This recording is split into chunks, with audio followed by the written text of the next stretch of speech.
Simple question de choix. Histoire et faits de la Bible, utile pour nous aujourd'hui. Une méditation quotidienne de Rinde Bruinsma. Aux éditions Vie et Santé. Bonne écoute. Pour aujourd'hui, nous lisons dans Job les chapitres 32 à 34 pour poursuivre notre plan de lecture. L'abondance d'années ne donne pas la sagesse. Ce ne sont pas les vieillards qui comprennent l'équité. Voilà pourquoi je dis, écoute-moi, moi aussi j'exposerai mon savoir. Job chapitre 32 versets 9 et 10. Eliphaz, Bildad et Tsophar se sont étendus en paroles.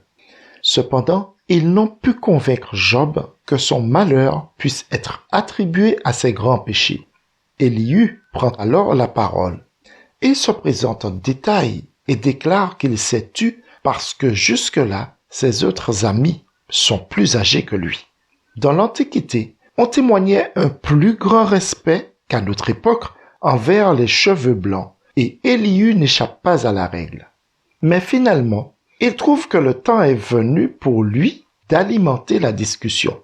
C'est alors qu'il oublie quelque peu sa modestie. Il prétend que la sagesse des trois hommes âgés ne propose pas grand-chose et qu'il peut parler, lui, avec plus d'autorité parce que l'Esprit de Dieu, dit-il, s'est révélé à lui. Quand nous lisons Job à partir du chapitre 32, il semble que la sagesse d'Élihu s'effondre tout autant. Ce qu'il dit n'est pas, par bien des aspects, très différent de ce que les autres ont dit. Mais nous aborderons ce point plus tard. Il est frappant de constater que des générations différentes sont concernées par cette discussion. Et c'est une excellente chose. À notre époque, la jeune génération accorde peu d'importance au jugement des aînés. Ils viennent de notre temps. Que savent les aînés à propos de ce qui se joue aujourd'hui? Il est indéniablement vrai que les plus jeunes disposent de plus vastes connaissances en matière de technologie. Ils sont souvent plus agiles avec Internet et manipulent leur mobile avec plus de dextérité que leurs aînés. La vision des jeunes ne se limite pas toujours à la maîtrise des gadgets technologiques. Ils peuvent aussi faire preuve d'un jugement étonnamment aiguisé.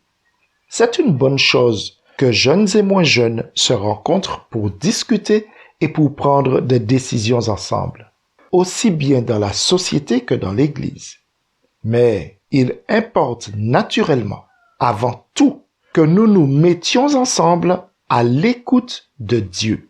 C'est ce que les amis de Job devaient découvrir et ce que nous ne devons jamais oublier.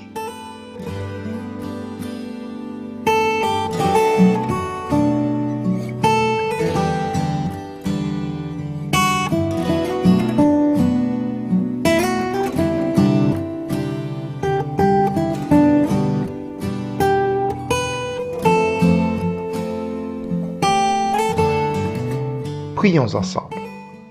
Seigneur, rends-moi capable de me mettre à l'écoute de ceux qui ont un autre âge et d'être avec eux à ton écoute. Amen.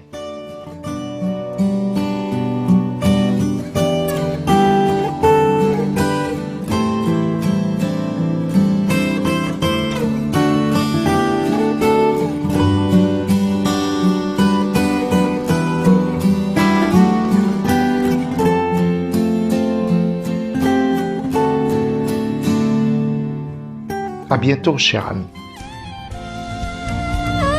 Simple question de choix de Rinde Bruinsma. Aux éditions Vie et Santé.